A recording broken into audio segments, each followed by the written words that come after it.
So from chief to sheriff, in both positions you have an audience, and you're respected with your assessment of things that happen around the country because of what happened in the Pulse, because you handled it beautifully. In Parkland, Florida, all I could think of was, boy, I wonder what John Mina's thinking now. You know, here we go again. Your thoughts on what happened, Chief?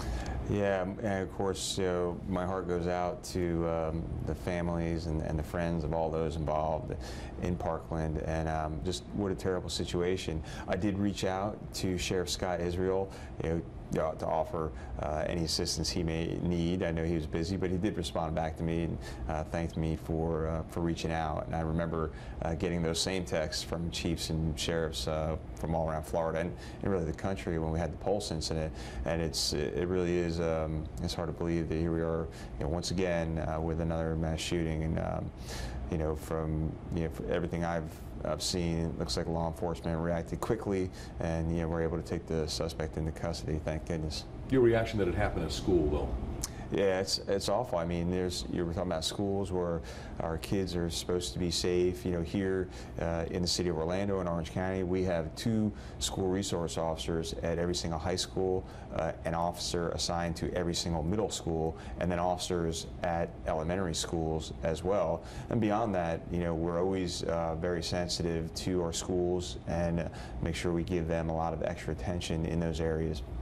So hopefully it's not repeated here. Yeah, I mean, we work very closely with Orange County Public Schools Police. They have a number of officers and a chief now. We meet with that chief. All the other chiefs in Orange County meet with Chief Holmes on a monthly basis, and so he kind of relays any issues that they're having within the schools. We're in constant contact through our school resource officers with our schools about any issues, and we just had an issue at Lake Nona just this morning where it was a perfect see something, say something. Someone noticed that this kid had something, and the kid was carrying a BB gun and a knife and bringing it to school, but luckily he was intercepted well before he got to the school. How about screening social media? Because I remember when I was doing this live yesterday, I'm thinking, well, what was the motive? It turns out this kid had been a troublemaker anyway. He'd expelled from the school, walking around with a high-powered rifle, walks into school, sets off the alarm, and we have 17 people dead now. How do you make sure that doesn't happen at our schools? I mean, will there be stepped up alert because of this, do you think? Yeah, well, certainly over the next days and weeks, we're going to make sure that there's an extra presence, and that's more to ensure the parents and the students to make them feel safe in a place where they should feel safe. But we're going to be continually, communicating with Orange County Public Schools to ensure the proper safety measures are there. You mentioned social media. It's incumbent upon all of us, our entire community, kids, parents, teachers, even people who don't have kids in school, to keep an eye out for things they see, especially on social media, and notify law enforcement right away. We have many, many success stories, and many possible attacks were thwarted because people saw something on social media and let us know. The incident at the Amway Center a couple of weeks ago is a perfect example of that. Someone saw something on social media, alerted law enforcement, and the person was arrested before they got close to the arena. So it's key for people watching tonight, see something, say something, even how remote it seems or odd it seems, just call, right? Gosh, you gotta call. You gotta call us, and if it turns out to be nothing, that's okay, because look, on the flip side, it could be a devastating tragedy. You and I were talking before we rolled the camera, the sale of high-powered weapons. This was an AK. The kid bought it used, 19 years old, 18, 19 years old. Do you think we should be regulating or putting more protocol and standards in place so these things aren't just sold widespread like that? What's your take on these high-powered weapons? Well, first let me say this: those laws are done at the state and federal level. Certainly there are more guns out there than there are people right now. I believe, my personal opinion, something needs to be done. There has to be a lot of tough conversations. I think people on both sides of the issue are going to have to come up with something together that makes both sides uncomfortable. Otherwise, we're never going to come to a compromise and come to something that everyone's agreeable with. Also, I think more needs to be done on the mental health side, obviously. And we need to ensure that as a community, we have measures in place for places like schools, like nightclubs, to thwart these kind of attacks. What kind of standards would you like if you were meeting with the lawmakers? What would you suggest as a possible remedy?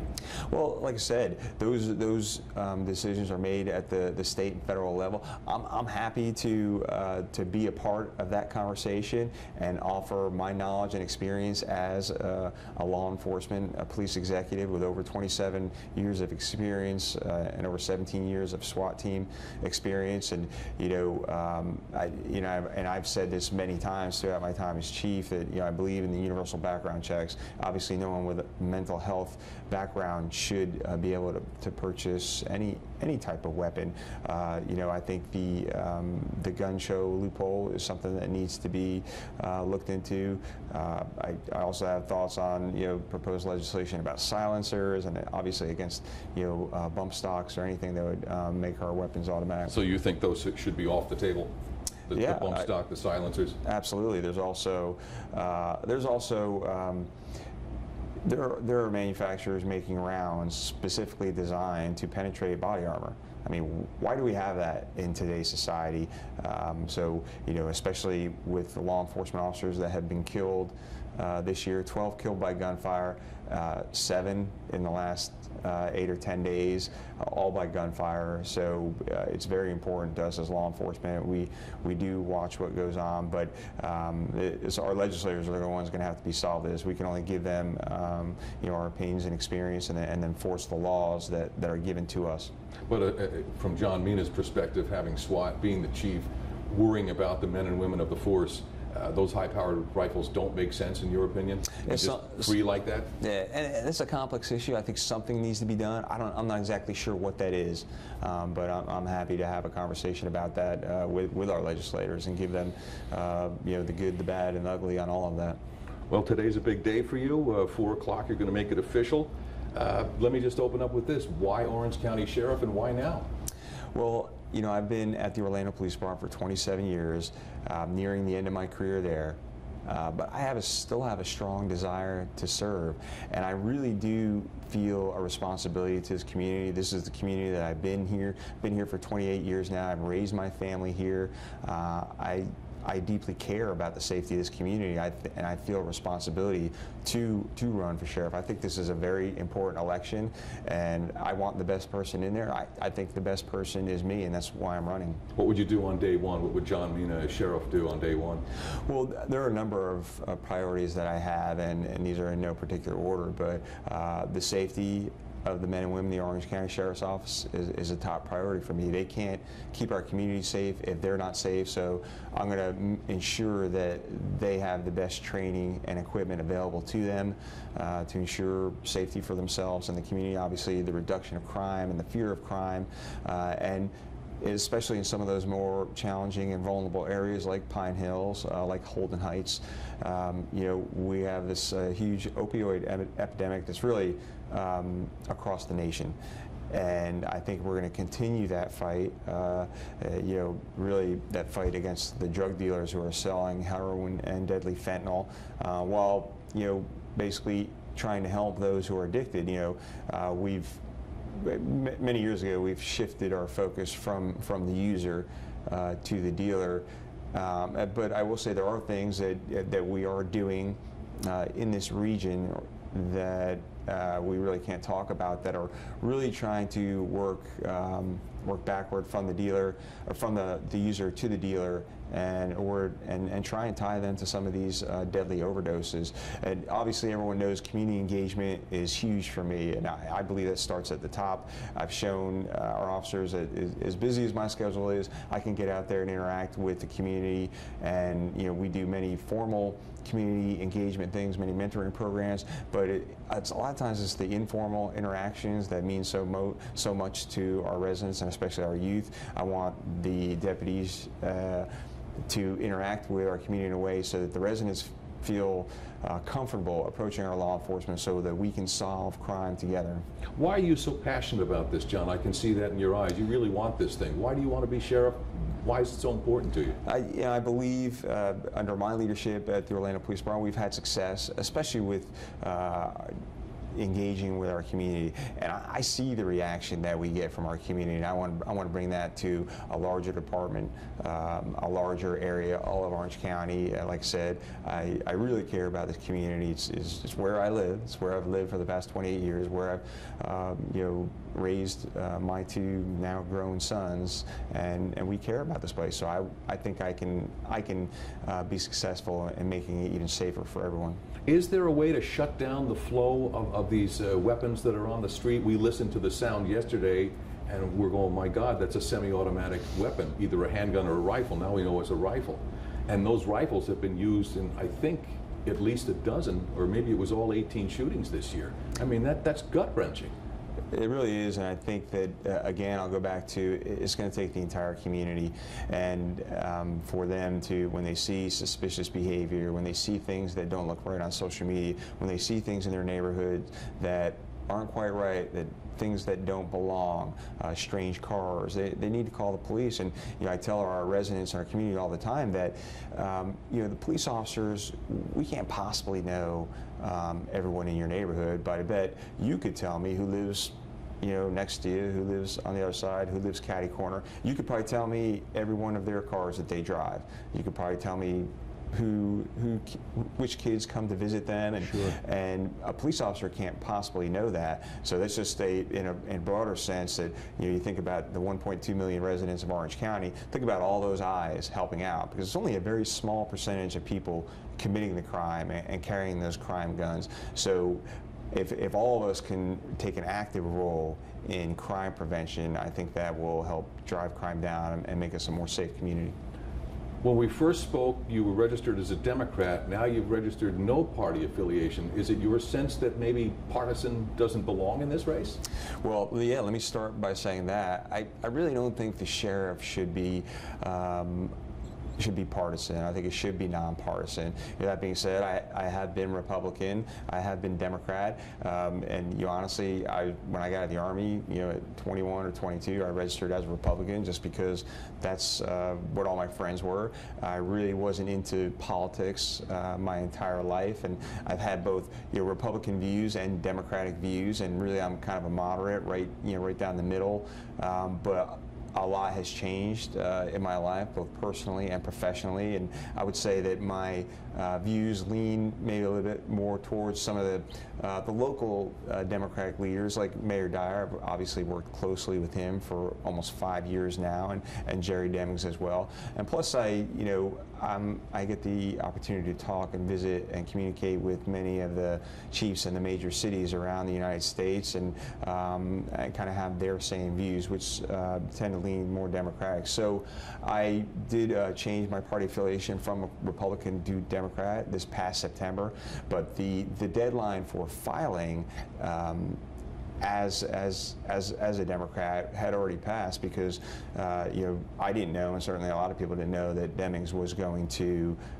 run for mayor. So when he announced he was running for mayor, the deadline for me to have changed my party affiliation and still run as a Democrat had already passed. So the way for me right now is non-party affiliation, but I'm really excited about that, because I think most people believe that it should be nonpartisan, and people really honestly are kind of sick of partisan politics, and people want a sheriff, people want a law enforcement, a police executive, and really partisan politics shouldn't weigh in on how I keep this community safe.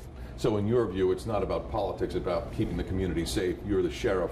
Politics doesn't play a role in it? Exactly, and I think what's pretty telling is many of my friends, many of the people in the community, as my role as police chief of the Orlando Police Department for the past 4 years, people had no idea what my party affiliation was. That's because I am, my views are my views, and I don't let them get involved in keeping this community safe.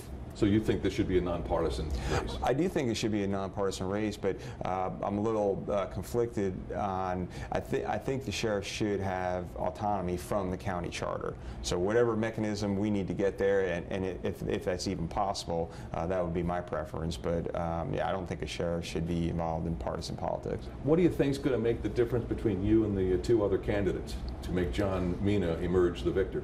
Well, yeah, the other two candidates are nice guys. I know one well, and I really don't know the other one, but you know, I'll talk about me. I'm the chief of the largest municipal police department in Central Florida. It's the 4th largest municipal police department in the whole state of Florida. I command 1,000 personnel. I'm in charge of a $142 million budget.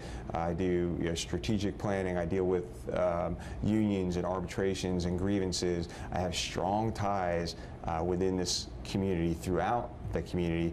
This community has seen me lead them through crisis, and it's going to be hard to compete with that. The position of the sheriff of Orange County is not the position for on-the-job training. You know, I have proven that I can do the job. I'm trusted throughout the community, and I'm ready to be sheriff right now. Your resume is impressive, and how you reacted for Pulse. You've got name recognition. Do you think all of those elements will help you emerge as the victor here? Yeah, I think so, and I think what's also going to help me out is people have seen me. They see me in the spotlight.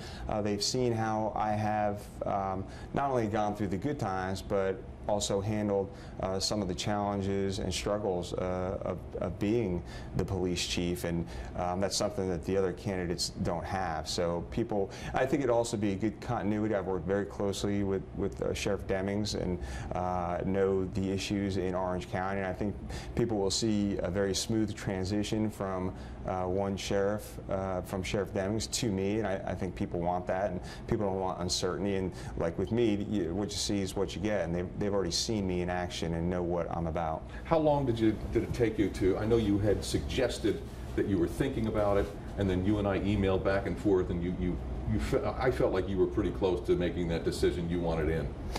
What was the one you decided with your family, I'm going to do it? Because it takes up a lot of time. I mean, you're full-time, 24/7, the sheriff of Orange County.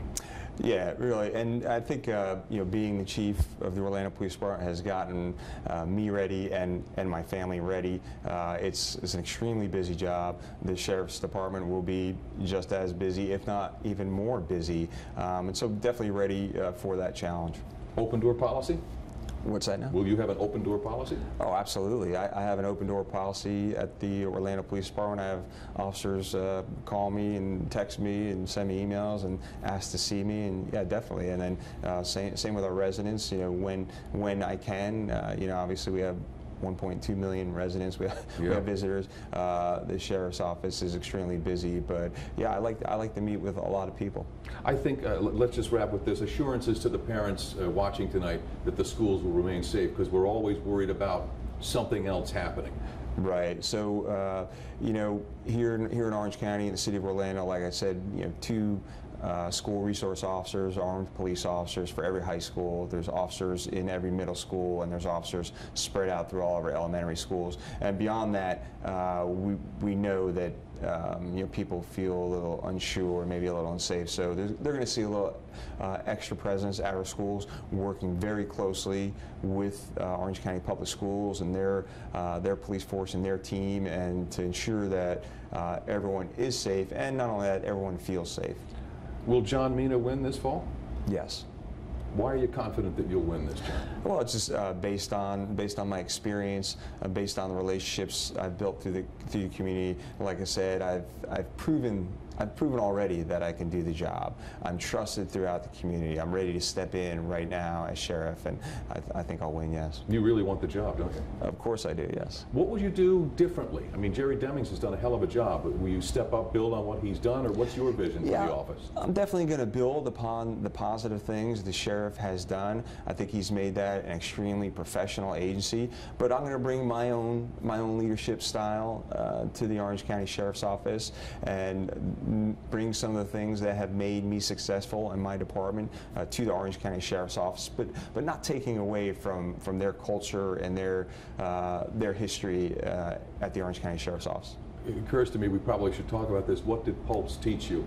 Because talk about having to react. I mean, I know you were trained in SWAT, but my God, that was beyond any training could prepare you for. Well, Pulse taught me a lot, and it's hard to encapsulate all that into one statement.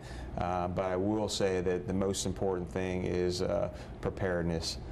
Training and preparedness, and also having those relationships throughout the community and city and county governments and law enforcement. You know, the Orlando Police Department could not have done that by ourselves. So we had a multitude of agencies, both law enforcement agencies and city and county government agencies, and really the community helping us out to get us through that, because really, like they will see in Parkland, that they're going to be dealing with this for for days, weeks, and then really the deputies and officers who respond there, they'll have their own things to deal with as far as mental health and PTSD that goes on for years, especially if not treated properly. I know it. I know it. When you first got the word of that shooting, what went through your mind? Yeah, just like everyone else, you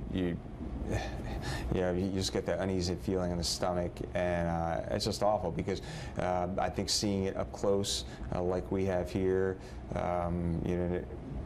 we know what they're going through as a community, and it's tough. Anything I didn't ask you want to bring up?